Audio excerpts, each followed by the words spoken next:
الحمد لله رب العالمين والعاقبة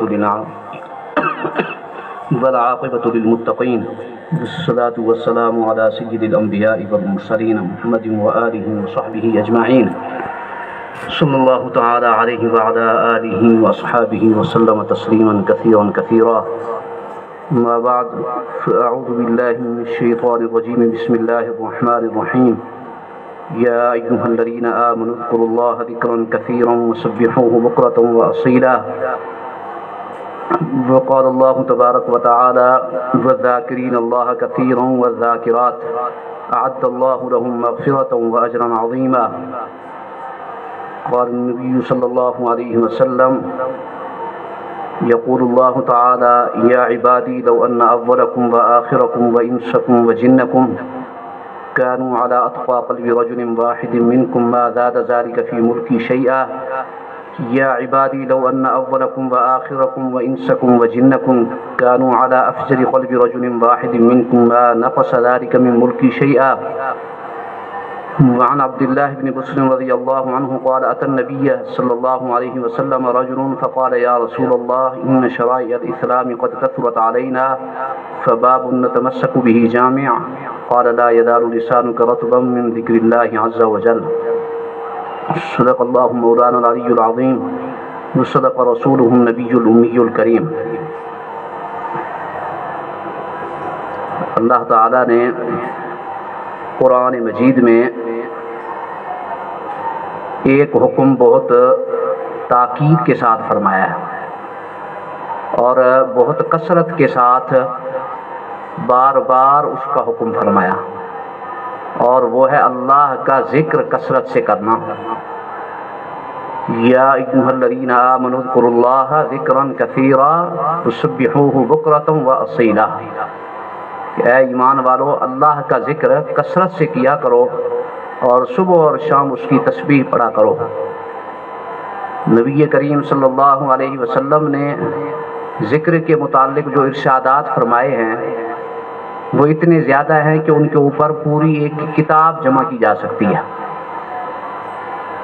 اب سوال یہ پیدا ہوتا ہے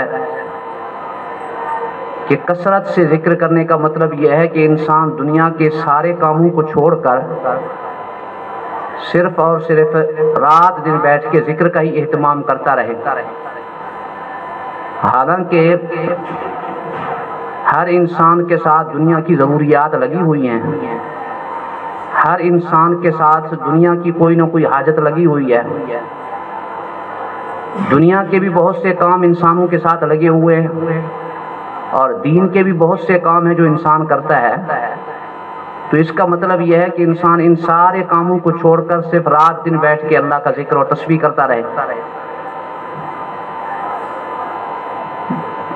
نبی کریم صلی اللہ علیہ وسلم کے امت پر جو احسانات ہیں ان میں سے ایک بہت بڑا عظیم احسان یہ ہے کہ آپ صلی اللہ علیہ وسلم نے ہمیں اللہ تعالیٰ کے ساتھ تعلق قائم کرنے کا ایک آسان اور انتہائی مختصر ترین راستہ ارشاد فرما دیا، اور اس کے اندر کثرت سے ذکر بھی آ جاتا ہے. اللہ کے محبوب صلی اللہ علیہ وسلم نے ہمیں جو طریقہ بتلایا، اگر ہم اس کے اوپر عمل کر لیں تو سب سے آسان طریقہ ہے وہ اللہ تعالیٰ کا تعلق حاصل کرنا، اللہ تعالیٰ کا قرب حاصل کرنے کا سب سے آسان طریقہ. اور اس میں یہ بات بھی پوری ہو جاتی ہے، وہ یہ ہے کہ اللہ کے محبوب صلی اللہ علیہ وسلم نے صبح اٹھنے سے لے کر رات کے سونے تک، انسان کی پیدائش سے لے کر اس کی موت تک، بلکہ موت کے بھی بعد تک ہر موقع کی دعا آپ نے ارشاد فرمائی. یہ موقع موقع کی جو دعائیں ہیں اور حضور صلی اللہ علیہ وسلم کے جو مسنون اذکار ہیں، یہ نبی کریم صلی اللہ علیہ وسلم کی رسالت کی دلیل بھی ہیں اور آپ صلی اللہ علیہ وسلم کا بہت بڑا معجزہ بھی ہے. بہت بڑا معجزہ ہے. اگر دنیا کا ذہین سے ذہین انسان کوشش کر کے اپنی طرف سے اگر دعا کرنا چاہے تو اتنی جامع دعا نہیں کر سکتا جیسی دعائیں اللہ کے محبوب صلی اللہ علیہ وسلم نے ہمیں سکھا دی. اور یہ آپ صلی اللہ علیہ وسلم کا بہت بڑا معجزہ بھی ہے. اللہ کے محبوب صلی اللہ علیہ وسلم کے بے شمار معجزات ہیں. بعض علماء کرام نے ان کی تعداد 4000 تک بھی لکھی ہے. 4000 معجزات ہیں کم و بیش جن کا ظہور آپ صلی اللہ علیہ وسلم کے ہاتھ پہ ہوا. ان معجزات میں ایک بہت بڑا عظیم معجزہ یہ مسنون دعائیں ہیں موقع موقع. اور ایک ایک دعا ایسی ہے کہ بظاہر الفاظ مختصر ہیں لیکن ان کے اندر معانی اور مطلب کا ایک جہان پوشیدہ ہے. بہت بڑی دنیا چھپی ہوئی ہے. علوم اور معارف کا بہت بڑا عظیم ذخیرہ ہے.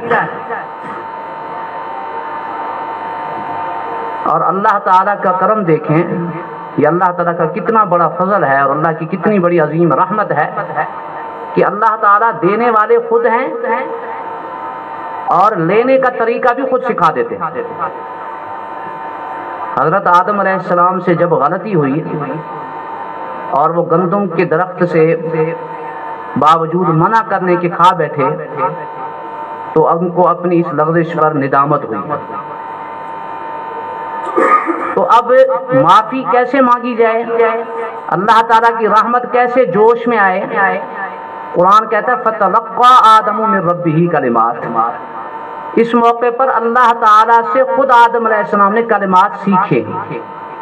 مطلب یہ ہے کہ اللہ نے ان کے دل میں ایسے کلمات ڈالے کہ ان الفاظ میں تم مجھ سے مانگو گے تو میں تمہاری اس لغزش کو معاف کر دوں. ربنا ظلمنا انفسنا وان لم تغفر لنا وترحمنا لنكونن من الخاسرین. یعنی معاف کرنے کا ارادہ فرمایا، نوازنے کا ارادہ فرما لیا، تو طریقہ بھی خود ہی سکھلا رہے ہیں کہ ان الفاظ میں مانگو گے تو میری رحمت جوش میں آئے گی، میری مغفرت کے دریا میں انقلاب پیدا ہوگا اور تمہاری مغفرت کا فیصلہ ہو جائے گا.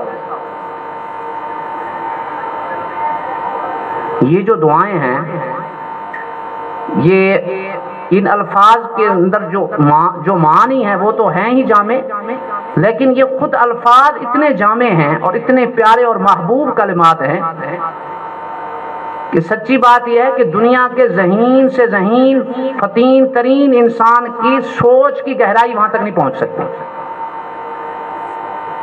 ان الفاظ میں اللہ کے محبوب صلی اللہ علیہ وسلم ہمیں ایک کلمات سکھائے ہیں. تو قرآن مجید میں جو اللہ تعالیٰ نے کثرت سے ذکر کرنے کا حکم دیا، اس کی وجہ کیا ہے؟ وجہ صرف اور صرف یہ ہے کہ ذکر زیادہ سے زیادہ کرنے کی برکت کی وجہ سے انسان گناہوں سے بچ جائے گا. دنیا کے اندر جتنے بھی جرائم ہو رہے ہیں اس وقت، جتنے گناہ ہو رہے ہیں، ان کی بنیادی وجہ اللہ کے ذکر سے غفلت ہے. یہ بات یاد رکھیں. حدیث میں فرمایا لا یزنی الزانی حین یزنی وہو مؤمن ولا یسرق السارق حین یسرق وہو مؤمن، کہ زانی جب زنا کرتا ہے تو زنا کرتے وقت اس کا ایمان نہیں رہتا، وہ ایمان سے خالی ہو جاتا. اور چور جب چوری کر رہا ہوتا تو اس وقت وہ مومن نہیں رہتا. اس وقت مومن نہ رہنے کا مطلب یہ نہیں ہے خدا نخواستہ کہ وہ کافر ہو جاتا ہے، بلکہ مطلب یہ ہے کہ ایمان کا نور جو ہے اس کو نصیب نہیں ہوتا، اس کے دل میں ایمان کا استحضار نہیں رہتا. اگر اس کے دل میں ایمان کا استحضار ہوتا اور اس بات کو اس کو احساس ہوتا کہ میں تو مسلمان ہوں، میں نے اللہ اور اللہ کے نبی کا کلمہ پڑھا ہے، تو وہ کبھی اتنے بڑے جرائم کا ارتکاب نہ کرتا. تو یہ یاد رکھیں کہ دنیا میں اس وقت جتنے بھی جرائم ہو رہے ہیں، جتنے گناہ ہو رہے ہیں، ان سب کی وجہ اللہ کی یاد سے، اللہ کے ذکر سے غفلت ہے. اس لیے اللہ تعالیٰ نے بار بار یہ حکم دیا کہ میرا ذکر کثرت سے کرو، ہر وقت مجھے یاد کرتے رہو، اس کی برکت سے تم گناہوں سے بچ جاؤ گے. وگرنہ دیکھیں اللہ تعالیٰ کو ہمارے ذکر کی کیا ضرورت ہے. اللہ الصمد، اللہ تو ہیں ہی بے نیاز، اللہ کو ہمارے ذکر کی کوئی ضرورت ہی نہیں ہے. حدیث میں فرمایا کہ لو ان اولکم وآخرکم وانسکم وجنکم کانوا علی اتقى قلب رجل واحد منکم ما زاد ذلك فی ملکی شیئا. روئے زمین کے تمام انسان، اولین و آخرین، تمام انسان اور جنات، پوری روئے زمین پہ بسنے والی ہر مخلوق اگر اس بات پہ جمع ہو جائے کہ ہم نے اللہ کو، اور سارے کے سارے روئے زمین پر سب سے بڑے متقی انسان کی طرح ہو جائے، سب سے زیادہ ان کے دل میں اللہ کا خوف پیدا ہو جائے، سب فرما بردار بن جائیں اور مثالی انسان بن جائیں، تو ما زاد ذالک فی ملکی شیئا. یہ حدیث قدسی اللہ تعالیٰ فرماتے ہیں میری عظمت کے اندر ذرہ برابر کوئی فرق نہیں پڑے، میری عزت اور جلال کے اندر، میرے مقام کے اندر کچھ بھی اضافہ نہیں ہوگا. اور اس کے برخلاف لو ان اولکم وآخرکم وانسکم وجنکم کانوا علی افجر قلب رجل واحد منکم ما نقص ذالک من ملکی شیئا. اس کے برعکس اگر سارے کے سارے مل کر اس بات پہ عزم کر لیں کہ ہم نے اللہ کی نافرمانی کرنی ہے، والعیاذ باللہ، ہم اللہ تعالیٰ کی عبادت چھوڑ دیتے ہیں اور نافرمانی پہ تل جائے پوری دنیا، تو فرمایا کہ اللہ تعالیٰ کے مقام میں اس سے کوئی کمی واقع نہیں. اللہ تعالیٰ کی جو عظمت ہے، اللہ تعالیٰ کی جو شان ہے، اس کے اندر کوئی ذرہ برابر کمی نہیں آئی. اللہ تعالیٰ کو ہمارے ذکر کی کوئی ضرورت نہیں ہے. قرآن جو بار بار کہہ رہا ہے کہ اللہ کا ذکر کرو، کثرت سے ذکر کرو، تو اس میں ہمارا فائدہ ہے کہ تم ذکر کرو گے تو اس کی برکت سے تمہارا ایمان مستحضر رہے گا، اور ہر وقت تمہارے دل میں یہ بات ہوگی کہ میرے اللہ مجھے دیکھ رہے ہیں، تو گناہوں سے تم بچ جاؤ. دوسری جگہ فرمایا وَالذَّاكِرِينَ اللَّهَ كَثِيرٌ وَالذَّاكِرَاتِ، کثرت سے ذکر کرنے والے مرد اور کثرت سے ذکر کرنے والی خواتین، اعد اللہ لهم مغفرۃ واجرا عظیما، اللہ نے ان کے لیے بہت بڑی مغفرت اور بہت بڑا اجر تیار کر رکھا ہے. ایک معروف محدث ہیں، بہت بڑے چوٹی کے امام ہیں حدیث میں، علامہ ابن صلاح رحمہ اللہ، ان سے کسی نے پوچھا کہ قرآن مجید کی اس آیت کا مصداق کون ہے؟ یہ جو اللہ فرما رہے ہیں کہ کثرت سے ذکر کرنے والے مرد اور کثرت سے ذکر کرنے والی خواتین، ان کے لیے ہم نے اتنی بڑی فضیلت ہے، بہت بڑی مغفرت، یہ کثرت سے ذکر کرنے والوں سے کون مراد ہے؟ تو علامہ ابن صلاح رحمہ اللہ نے فرمایا کہ اس سے مراد وہ خوش قسمت مسلمان ہیں جو موقع موقع کی دعائیں پڑھتے رہتے ہیں، صبح و شام کی دعائیں، اور ہر موقع کی جو دعا پڑھنے والے ہیں وہ کثرت سے ذکر کرنے والے مرد اور عورتوں میں شامل ہو جائیں. معلوم ہوا کہ کثرت سے ذکر کرنے کا بہترین، مختصر اور آسان ترین راستہ یہ ہے کہ ہم موقع موقع کی دعائیں یاد کر لیں اور ان کا اہتمام کر لیں، تو کثرت سے ذکر کرنے والوں میں ہمارا نام شامل ہو جائے. کتنا آسان نسخہ ہے. اور یہ بات یاد رکھیں، قرآن مجید کی تلاوت بہت بڑی عظیم نیکی ہے، تہجد بہت بڑی عظیم نیکی ہے، اللہ کے راستے میں خرچ کرنا بہت بڑی نیکی، نماز بہت بڑی نیکی، ہر نیکی کا اپنا ایک مقام ہے. لیکن علامہ حافظ ابن حجر رحمہ اللہ، جنہوں نے بخاری شریف کی سب سے بڑی شرح دنیا میں لکھی، اور ان کے بارے میں یہ مشہور ہے کہ بخاری شریف کی شرح کا قرض امت کے علماء کے ذمہ باقی تھا، جو علامہ ابن حجر رحمہ اللہ نے لکھ کر چکا دیا ہے. فتح الباری کے نام سے انہوں نے بخاری شریف کی بہت بڑی عظیم شرح لکھی، اور یہ وہ شخصیت ہے جن کو جبل الحدیث کا لقب دیا گیا، علم حدیث کے پہاڑ، یعنی علم کا دریا تھے. ان کی شرح کا مطالعہ کریں تو حیران ہو جاتے ہیں کیا نکات انہوں نے بیان فرمائے اس میں اپنی شرح کے اندر حدیث کی. وہ فرماتے ہیں کہ سب سے افضل ذکر جو ہے، سب سے افضل ذکر موقع کی دعا ہے. ہر موقع کی جو دعا ہے وہ سب سے بڑا افضل ذکر وہی ہے. مثلا دیکھیں، میں عام سے ایک مثال دیتا ہوں کہ بیت الخلاء میں داخل ہوتے وقت آپ نے دعا پڑھنی ہے، بسم اللہ اللہم انی اعوذ بک من الخبث والخبائث. ہمارے بزرگ بڑی پیاری بات فرمانے کے دیکھیں، اگر ایک آدمی بیت الخلاء میں داخل ہونے سے پہلے کھڑے ہو کر پورا قرآن مجید کا ایک پارہ پڑھ لے، سورۃ یاسین شریف پڑھ لے، یا پورا قرآن تلاوت کر کے پھر بیت الخلاء میں چلا جائے، اور ایک بندہ وہ ہے جو یہ مختصر سی دعا پڑھتا ہے جس کے اوپر چند سیکنڈ لگتے ہیں، تو فرمایا کہ جو پورا قرآن پڑھ کے جا رہا ہے نا، اس کو وہ اجر نہیں ملے گا جو ایک مختصر سی دعا پڑھ کے جا رہا ہے. یہ ایک عجیب بات ہے.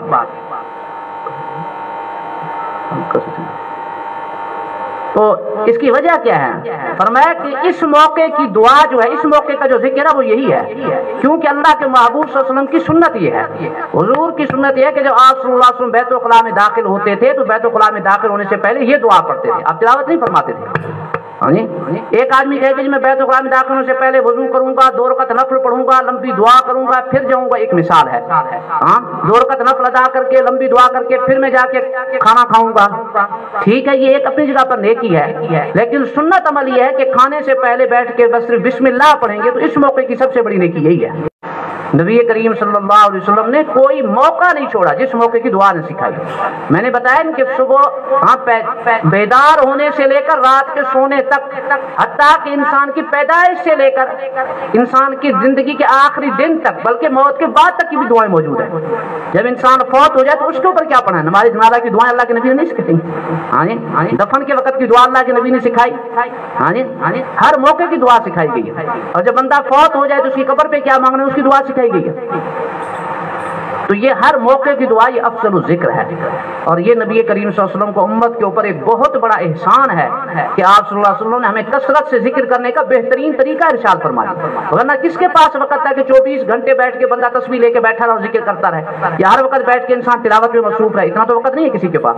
ٹھیک ہے، جتنا آپ سے ہو سکے مختصر آپ تلاوت کا معمول رکھیں. 1 پارہ پڑھیں، 2 پارے پڑھیں، 5 پارے پڑھیں، یہ آپ کی اپنی سعادت ہوگی.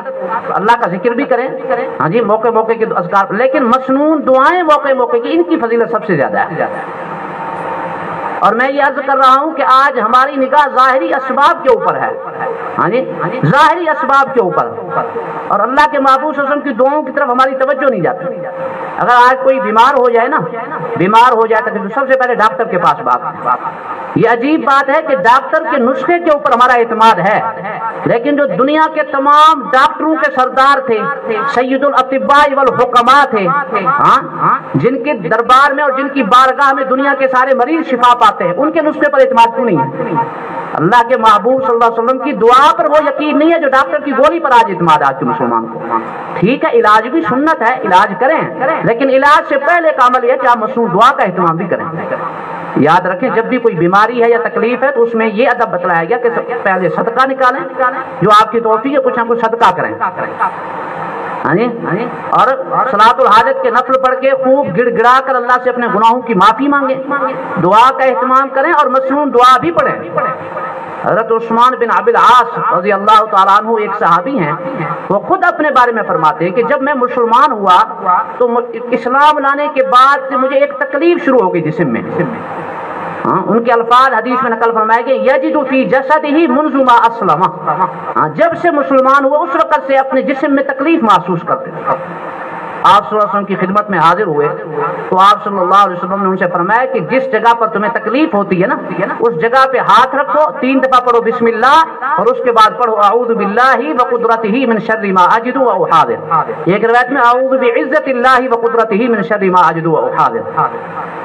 یہ ایک مختصر سی دعا ہے، کتنے منٹ لگتے ہیں اس پہ؟ 1 منٹ بھی نہیں لگتا. اعوذ باللہ وقدرتہ من شر ما اجد، کہ جو تکلیف میں اپنے جسم میں محسوس کر رہا ہوں، اس کی تکلیف سے، اس کے شر سے میں اللہ کی پناہ میں آتا ہوں. اللہ کی قدرت اور اللہ کی عزت کی پناہ میں آتا ہوں. میں اللہ سے پناہ مانگ رہا ہوں کہ اللہ اس تکلیف میں شفا نصیب فرما. اب مختصر سی دعا ہے، 1 منٹ بھی نہیں لگتا اس دعا کے پڑھنے پر. لیکن صحابی فرماتے ہیں کہ جب سے میں نے اس دعا کا اہتمام کیا، چند دنوں کے اندر میرے جسم کی ساری تکلیف ہمیشہ کے لیے دور ہو گئی.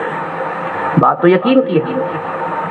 اور نبی کریم صلی اللہ علیہ وسلم، آج ہمارا معمول یہ ہے کہ ہم کسی بیمار کو پوچھنے کے لیے جاتے ہیں نا، تو جا کے وہاں گپوں میں لگ جاتے ہیں، اور دنیا جہان کا سارا تبصرہ ہم وہاں کر رہے ہوتے ہیں مریض کے پاس بیٹھ کے. وہ ادھر کا ٹھیک ہے، نیت اچھی ہے بھی تاکہ اس کی حوصلہ افزائی ہو جائے، اس نیت سے گپ شپ لگانا یہ ٹھیک ہے، لیکن اس موقع پر جو اصل کرنے کا کام ہے وہ نہیں کرتے. اللہ کے محبوب صلی اللہ علیہ وسلم کی سنت یہ ہے کہ جب آپ کسی مریض کی عیادت کریں تو وہاں اس کے پاس جا کے دعا کریں. اور حدیث کے الفاظ ہیں، فرمایا من عاد مریضا فلم يحضر اجلہ قال عنده 7 مرات اسأل الله العظیم رب العرش العظیم ان یشفیک الا عافاه ایاه. اللہ کے محبوب صلی اللہ علیہ وسلم نے فرمایا کہ کسی مسلمان کے پاس جب تم مریض کے پاس عیادت کے لیے جاؤ، اگر اس کی موت کا وقت آیا ہوا نہیں، دیکھو موت کا وقت اگر آ چکا ہے تو اس کو تو کوئی ٹال نہیں سکتا. اگر موت اس کی نہیں آئی ہوئی، اس وقت میں موت مقدر نہیں ہے، تو بڑے سے بڑے مریض کے پاس بیٹھ کے 7 مرتبہ پڑھیں اسأل اللہ العظیم رب العرش العظیم ان یشفیک. سبحان اللہ، کتنی مختصر سی دعا ہے، 7 مرتبہ پڑھ کے یہ دعا پڑھیں۔ میں عظمت والے رب سے جو بہت بڑے عرش کا مالک ہے اس سے یہ سوال کرتا ہوں کہ وہ آپ کو شفا نصیب فرما دے۔ اسأل اللہ العظیم رب العرش العظیم ان یشفیک، ہر مسلمان کو یہ دعا یاد ہونی چاہیے۔ فرمایا 7 مرتبہ پڑھے، عافا ہوئی، یا اللہ اس کو یقیناً شفا نصیب فرما دے۔ یقیناً یہ اللہ کے محبوب صلی اللہ علیہ وسلم کی گارنٹی ہے۔ دیکھیں اللہ کے محبوب صلی اللہ علیہ وسلم کی زبان اطہر، اس سے آپ کی زبان سے سچی زبان تو دنیا کی ہو ہی نہیں سکتی نا کسی کی، تو آپ صلی اللہ علیہ وسلم کی سچی زبان لسان نبوت یہ ضمانت اٹھا رہی ہے تو میں کہ تم 7 مرتبہ یقین کے ساتھ مریض کے پاس پڑھو اور یقین اس کو شفا ہو جائے۔ اور میں نے اس کا بارہا زندگی میں تجربہ کی، یقین کریں میں تو گناہ گار انسان ہوں، میں نے بارہا اس کا تجربہ کیا۔ اکثر جب بھی کسی مریض کے پاس ہمارے ایک عزیز کا حادثہ ہوا اور بڑا سخت حادثہ ہوا، موٹر سائیکل پہ بچنے کی امید نہیں تھی، بہت سخت پریشان ہوا، بڑے عرصے کے بعد چارے کئی ماہ لگ گئے۔ مجھے جب پتا چلا میں بعد میں گیا ان کے پاس، تو ان کے پاس بیٹھ کے بابا بلند 7 مرتبہ میں نے، عالم ہے ماشاءاللہ، 7 مرتبہ میں نے یہ دعا پڑھی۔ وہ ہنس پڑے، میں نے کہا کیوں ہنس رہے ہیں؟ کہنے لگے کہ پتہ نہیں کتنے لوگ میری عیادت کے لیے آئے، شاید سینکڑوں میں ہوں گے لوگ عیادت کرنے والے۔ انہوں نے کہا کہ آپ پہلے آدمی ہیں جو یہ دعا پڑھ رہے ہیں، کہ بڑے بڑے علماء بھی ہے کسی نے یہ دعا نہیں پڑھی۔ غالباً ایک عالم کے بارے میں فرمایا کہ انہوں نے دعا پڑھی، ایک آپ نے پڑھی یہ دعا۔ اب بات یہ ہے کہ دیکھیں علم میں تو یہ چیز ہوتی ہے لیکن ہمارا استحضار نہیں ہوتا، عمل کی عادت ڈالیں۔ ہمارے شیخ مفتی رشید احمد صاحب رحمہ اللہ ایک دفعہ بیمار ہوئے تو حضرت مولانا شاہ ابرار الحق صاحب رحمہ اللہ اس وقت حیات تھے، حضرت تھانوی رحمہ اللہ کے خلیفہ انڈیا کے رہنے والے، آئے ہوئے تھے وہیں پر کراچی میں، حضرت حکیم اختر صاحب کے شیخ تھے۔ حکیم صاحب نے بتایا کہ مفتی صاحب بیمار ہیں، تو انہوں نے فرمایا ان کی عیادت کرنے کے لیے جاتے ہیں۔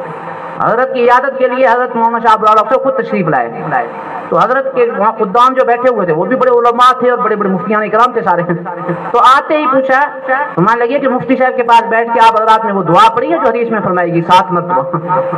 ہمارے استاد فرما رہے تھے کہ ہمیں بڑی شرمندگی ہوئی سن کے، بڑی ندامت ہوئی کہ یہ باقی یہ دعا 12 حدیث میں پڑھی، نظر سے گزری لیکن ادھر استحضار ہی نہیں تھا، بالکل ہمیں خیال ہی نہیں آیا۔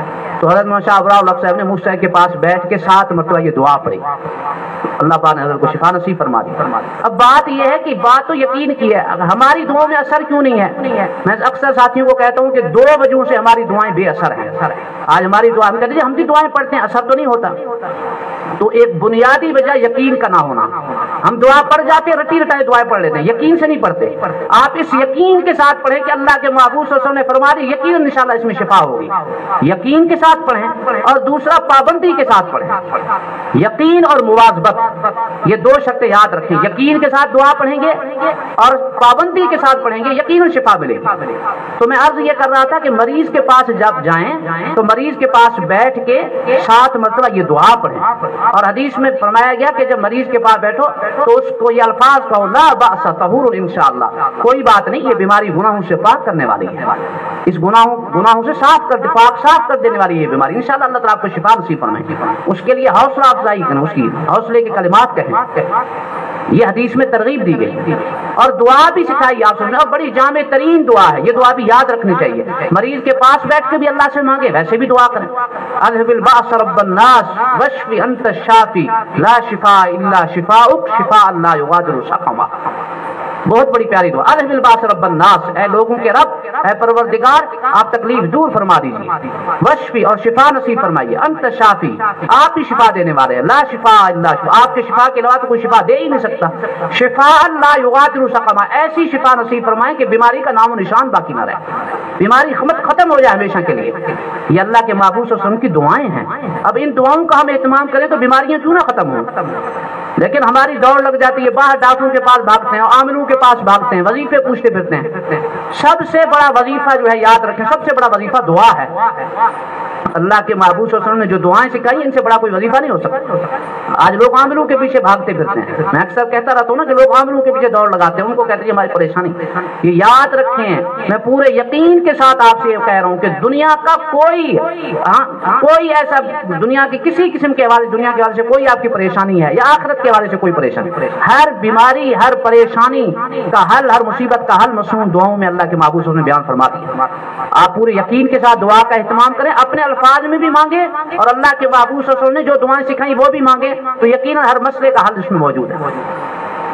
یہ تو ایک دنیا کا فائدہ، اور آخرت کا سب سے بڑا فائدہ یہ ہے کہ ہمارا نامہ اعمال نیکیوں سے بھرے گا، اور ہاں دنیا کا فائدہ یہ کہ زندگی میں بہار آ جائے گی، ہماری زندگیوں میں بھی بہار آئے گی، اور آخرت کے اندر اجر و ثواب اور خیر و برکت کے ڈھیر ملیں گے انشاءاللہ۔ ہاں ایک انبار لگیں گے نیکیوں کے قیامت والے، ہمیں اس کا اندازہ یہ نہیں، ہمیں تو آگے چل کے پتہ چلتا۔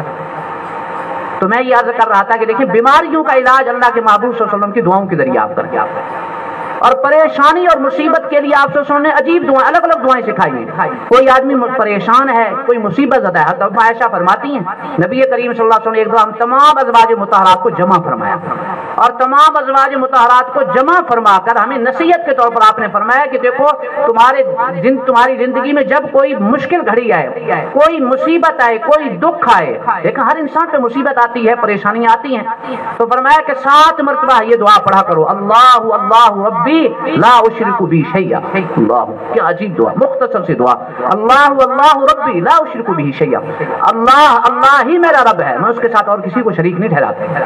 فرمایا کہ یہ دعا پڑھے انشاءاللہ زندگی کا ہر غم دور ہوگا، ہر مصیبت چلے گی۔ اور سورۃ توبہ کی آخری آیت حسبی اللہ لا الہ الا ہو علیہ توکلت وہو رب العرش العظیم، اس پر بھی حدیث میں بشارت سنائی گئی، فرمایا کہ جو 7 مرتبہ صبح و شام یہ دعا پڑھے گا اللہ تعالیٰ اس کی ہر پریشانی کو دور فرمائیں گے، اور اس کے سارے کام اپنے ذمہ لے لیں گے اللہ تعالیٰ۔ آپ یہ چاہتے ہیں ہمارے سارے کام اللہ تعالیٰ اپنے ذمہ لے لیں اور اللہ تعالیٰ میں ہر فکر سے آزاد فرما دیں، فرمایا کہ 7 مرتبہ یہ دعا پڑھو۔ ایک بہت بڑے محدث کے حالات میں پڑھ رہا تھا، انہوں نے اپنی زندگی بھر کا تجربہ لکھا، فرمایا میرا زندگی بھر کا تجربہ ہے کہ جب بھی میرے اوپر کسی میں صبح و شام ان دعاؤں کو ہمیشہ پڑھتا ہوں، آج تک میری زندگی میں کوئی غم نہیں آیا۔ یہ ایک بہت بڑے محدث کی بات سنا رہا ہوں، وہ فرمانے لگے میں صبح و شام یہ 2 دعائیں پڑھتا ہوں، دوسری دعائیں بھی پڑھتے ہیں، یہ دعائیں بڑے اہتمام سے پڑھتا ہوں، اللہ اللہ ربی لا اشرک بہ شیئا اور حسبی اللہ لا الہ الا ہو علیہ توکلت وہو رب العرش العظیم۔ فرمایا یہ 2 دعائیں صبح و شام 7 مرتبہ پڑھ لیتا ہوں، مجھے یاد نہیں ہے کہ پوری زندگی میں کوئی غم آیا میرے اوپر، کوئی دکھ آیا، مجھے پوری زندگی میں یاد ہی نہیں پڑتا۔ ایسا غم جو انسان کو ہلکا کر دے اور بالکل بوجھ ہل کر دے، فرمایا کہ ایسا کوئی غم مجھے یاد نہیں ہے جو میری زندگی میں آیا۔ بات تو یقین کی ہے۔ ہاں جی، حدیث میں ایک اور عجیب ترین دعا آپ کو سناتا ہوں، نبی کریم صلی اللہ علیہ وسلم فرمایا ما من عبد اصابه هم ولا حزن ما من عبد قط اصابه، فرمایا کہ کوئی بھی انسان ایسا ہے جس کو کوئی غم ہے یا کوئی تکلیف ہے، وہ ایک دعا پڑھ لے تو اس پہ کیا بشارت سنائی، الا اذهب الله همه، فرمایا کہ اللہ یقیناً اس کے سارے غم کو بھی دور فرما دیتے ہیں، اور اس سے بڑھ کر فرمایا وابدله مکان حزنه فرجا، اور اس کے غم کو اللہ خوشی میں تبدیل فرما دیتا۔ کتنی بڑی بشارت ہے، غم بھی دور ہو گیا اور پھر اللہ اس غم کو خوشی میں تبدیل کر دیتا۔ ایک عالم دین ہے ہمارے شہر میں رہنے والے، ایک دو مجھے سنانے لگے کہ میں کچھ ان کا سلسلہ ایسا ہے کہ اس میں تھوڑی زیادہ پریشانیاں ہیں، فرمانے لگے کہ میں یہ دعا جب سے حدیث میں پڑھی ہے تو اس دعا کو میں پڑھ لیتا ہوں، میرا ہمیشہ کا تجربہ ہے زندگی بھر کا کہ اس دعا کے پڑھنے کی برکت سے مشکل کام آسان ہو جاتا ہے۔ وہ کہنے لگے مجھے نادرا آفس بار بار جانا پڑتا ہے، کچھ نو مسلموں کے سلسلے میں وہ کام کرتے ہیں، تو کہنے لگے مجھے نادرا آفس بار بار جانا پڑتا ہے، جو بڑا مشکل کام ہے، نادرا آفس میں تو بندہ جا کے پھنس جاتا ہے، جتنے بھی سرکاری دفاتر میں وہاں تو کام بھی مشکل سے ہوتے ہیں نا، بندے کے کئی دن لگ جاتے ہیں۔ تو کہنے لگے کہ میں نے ہمیشہ کا امام یہ دعا میں پڑھ لیتا ہوں جو ابھی میں بتانے لگا ہوں، یہ دعا میں پڑھتا ہوں، تو فرمایا کہ میرا ہمیشہ کا معمول ہے، یہ دعا پڑھ کر میں جب بھی جاتا ہوں تو آج تک میرے لیے کوئی پریشانی، بلکہ الٹا یہ پریشانی میرے لیے بالکل صحیح حدیث کے مطابق خوشحالی کا ذریعہ خوشی کا ذریعہ بن جاتی ہے۔ میں جس سے ڈر رہا ہوں کہ پریشانی آئے گی، اللہ تعالیٰ اس غم کو خوشی میں تبدیل فرما دیتے ہیں۔ یہ اللہ کے محبوب صلی اللہ علیہ وسلم کی بشارت ہے۔ دعا تھوڑی سی لمبی ہے لیکن یہ ہر مسلمان کو یاد کرنی چاہیے۔ اللہم انی عبدک وابن عبدک وابن امتک ناصیتی بیدک ماض فی حکمک عدل فی قضاؤک اسألک بکل اسم هو لک سمیت به نفسک او انزلته فی کتابک او علمته احدا من خلقک او استأثرت به فی علم الغیب عندک ان تجعل القرآن ربیع قلبی ونور صدری وجلاء حزنی وذهاب ہمی۔ یہ بڑی جامع دعا ہے کہ اس میں اے اللہ میں آپ کا بندہ، میرے ماں باپ بھی آپ کے بندے ہیں، میرے ماں باپ بھی آپ کے بندے ہیں، ناصیتی بیدک میرا سب کچھ آپ کے ہاتھ میں ہے، ماضٍ فی حکمک میں اس بات کو جانتا ہوں کہ میرے میں ہر معاملہ آپ کا ہی چلتا ہے، عدل فی قضاءک اور یہ بھی میرا عقیدہ ہے کہ آپ میرے بارے میں جو فیصلہ فرماتے ہیں وہ عدل پر مبنی ہوتا ہے، انصاف کے اوپر مبنی۔ اسألک بکل اسم هو لک سمیت به نفسک میں آپ کے ہر اس نام سے آپ سے درخواست کرتا ہوں جو نام آپ نے اپنا خود تجویز فرمایا، او انزلتہ فی کتاب، یا کسی کتاب میں آپ نے اس کو اتارا، او علمتہ احدا من خلقک، یا آپ نے اپنے مخلوق میں سے کسی کو وہ دعا اپنا نام سکھایا، اب استاثرت به فی علم الغیب عندک، یا آپ نے حکمت کے تحت اس کو اپنے غیب میں خزانے میں رکھا اس کو، ان تجعل، دعا کیا مانگی آخر میں، ان تجعل القرآن ربیع قلبی، آپ قرآن مجید کو میرے دل کی بہار بنا دیں، ونور صدری، اور میرے سینے کا نور بنا دیں، جلا حزنی و ذہاب ہمی، اور قرآن کو میرے غموں اور دکھوں کا مداوا بنا دیں۔ یہ دعا فرمایا کہ اس دعا پر یہ بشارت ہے، اللہ تعالیٰ یقیناً اس کے غم کو بھی دور فرما دیتے ہیں اور اس کے غم کو خوشی میں تبدیل فرما دیتے ہیں۔ اب اندازہ کریں غم و دکھ، ایک دعا ہے کہ بڑی پیاری، اللہم رحمتک ارجو فلا تکلنی الی نفسی طرفۃ عین واصلح لی شانی کلہ لا الہ الا انت، اے اللہ میں آپ ہی کی رحمت کا امیدوار ہوں، یا اللہ مجھے ایک لمحے کے لیے بھی اپنے حال پہ نہ چھوڑنا، یا اللہ مجھے اپنے حوالے نہ کرنا، میرے سارے کام آپ اپنی رحمت سے ہی درست فرما دیں، آپ کے سوا کوئی معبود نہیں۔ یہ دعا ہے، بڑی پیاری دعا ہے، مختصر سی دعا ہے، اور بھی بہت سی دعائیں لیکن میں وقت کی کمی ہونے کی وجہ سے چھوڑ رہا ہوں ان کو، تو یہ مختصر چند دعائیں آپ کو بتائیں کہ غم اور پریشانی میں اللہ کے معروف سے یہ دعا سے، اگر آپ مقروض ہیں اس کے اوپر مستقل دعائیں سکھائی ہیں۔ نبی کریم حضرت معاذ رضی اللہ تعالیٰ عنہ فرماتے ہیں کہ نبی کریم صلی اللہ علیہ وسلم کی خدمت میں حاضر ہوا، میرے اوپر قرض ہو گیا بہت زیادہ، تو آپ صلی اللہ علیہ وسلم نے مجھے سورۃ آل عمران کی دو آیتیں بتائی، اللہم مالک الملک، اور اس سے اگلی تولج اللیل فی النہار، یہ دو آیتیں، اور اس کے بعد ایک دعا سکھائی، فرمایا کہ اس دعا کو تم پڑھو گے، ان دو آیتوں کو دعا کو، تو تمہارا جتنا بھی قرض ہوگا اللہ یقیناً اس کو اتار دیں گے۔ بڑی جامع دعا ہے، رحمان الدنیا والآخرة ورحیمہما تؤتی من تشاء منہما وتمنع من تشاء ارحمنی رحمتا تغنینی بها عن رحمت من سواک اللہم اغننی من الفقر واقض عنی الدین۔ اور حضرت علی رضی اللہ تعالیٰ عنہ تشریف فرماتے، ایک آدمی آپ کی خدمت میں حاضر ہوا، کہنے کہ حضرت میں بہت زیادہ پریشان ہوں، قرض کے بوجھ تلے دبا ہوا ہوں، پوری کوشش کے باوجود میرا قرض ادا نہیں ہو رہا، میں مخلص ہوں، قرض ادا کرنا چاہتا ہوں، پوری کوشش بھی کر رہا ہوں، لیکن قرض اترنے کا نام ہی نہیں لے رہا، آپ میرے ساتھ معاونت فرمائیں۔ حضرت علی رضی اللہ عنہ نے فرمایا کہ میں تمہیں وہ کلمات نہ سکھا دوں جو اللہ کے محبوب صلی اللہ علیہ وسلم نے مجھے سکھائے، اور آپ نے یہ فرمایا تھا کہ اگر احد پہاڑ کے برابر بھی تمہارے اوپر قرض ہوگا تو وہ قرض تمہارا اتر جائے گا، تو میں ضرور سکھائیں۔ انہیں دعا سکھائی، مختصر سی دعا، اللہم اکفنی بحلالک عن حرامک واغننی بفضلک عمن سواک، اے اللہ مجھے حرام سے بچا کر حلال روزی عطا کافی فرما دیجیے، اور اپنے فضل سے مجھے اپنے غیر سے مستغنی فرما دے، مجھے غیر سے یا اللہ مجھے بے نیاز کر دے، مجھے اپنے در کا محتاج بنا۔ یہ مختصر سی دعا ہے، اور اس کا تجربہ کیا، بہت سے علماء نے تجربہ کیا کہ اس دعا کی کثرت سے اللہ ہر قرض کو دو۔ یہ تو مختصر، جو پہلے میں نے دعا پڑھی وہ تو لمبی تھی، چلے یہ دعا تو مختصر ہے، اللہم اکفنی بحلالک عن حرامک واغننی بفضلک عمن سواک، مختصر دعا۔ آپ حیران ہوں گے کہ حدیث کے اندر تھکاوٹ کا علاج بتایا اللہ کے نبی نے، باقی ساری پریشانیاں بیماریاں تو ساری اپنی جگہ پر، تھکاوٹ کا علاج بھی موجود ہے۔ آپ کہیں گے بھی تھکاوٹ کا کیا علاج ہے؟ وہ تھکاوٹ کا علاج اب سب کو معلوم ہے، وہ سب کو یاد ہے، اس کو سکھانے کی ضرورت ہی نہیں ہے، اور وہ کیا ہے؟ تسبیحات فاطمی۔ نبی کریم صلی اللہ علیہ وسلم کی خدمت میں آپ کی لاڈلی بیٹی اور جنت کی خواتین کی سردار سیدہ فاطمہ الزہرا رضی اللہ عنہا حاضر ہوئی اور عرض کی، ابا جان میں گھر کے کام کاج کی وجہ سے میں انتہائی تھکاوٹ مجھے ہو جاتی ہے، بہت زیادہ تھک جاتی ہوں میں، چکی پیسی تھی اپنے ہاتھوں سے، اور اپنے کندھوں کے اوپر مشکلیں اٹھاتی تھی حدیث میں، اور گھر کا جھاڑو بھی خود لگا، تو سارے گھر کے کام کاج فرمایا میرے ہاتھوں کے اندر نشان پڑ جاتا، میں تھک جاتی ہوں، چکنا چور ہو جاتی ہوں تھکاوٹ کی وجہ سے، ابا جان مجھے آپ کوئی خادم یا لونڈی عطا فرمانا۔ آپ صلی اللہ علیہ وسلم کے پاس غلام آئے ہوئے تھے، لونڈیاں بھی تھیں، حضرت علی نے آ کے بتایا کہ آپ صلی اللہ علیہ وسلم کے پاس خادم غلام اور لونڈیاں آئی ہوئی ہوں، تو اگر آپ مناسب ہیں تو چلی جائیں اور آپ صلی اللہ علیہ وسلم سے جا کے لے آئیں۔ آپ صلی اللہ علیہ وسلم اگر دینا چاہتے تو آپ صلی اللہ علیہ وسلم کے لیے کیا مشکل تھی، لیکن آپ صلی اللہ علیہ وسلم نے اپنی بیٹی کی، اپنی لاڈلی بیٹی کی لخت جگر کی تربیت فرمائی کہ دنیا کا دکھ جو ہے یہ تو 4 دن کا ہے، یہ تو ختم ہو جائے گا، لیکن ہمیشہ ہمیشہ کا جو سکھ ہے نا وہ حاصل کرو۔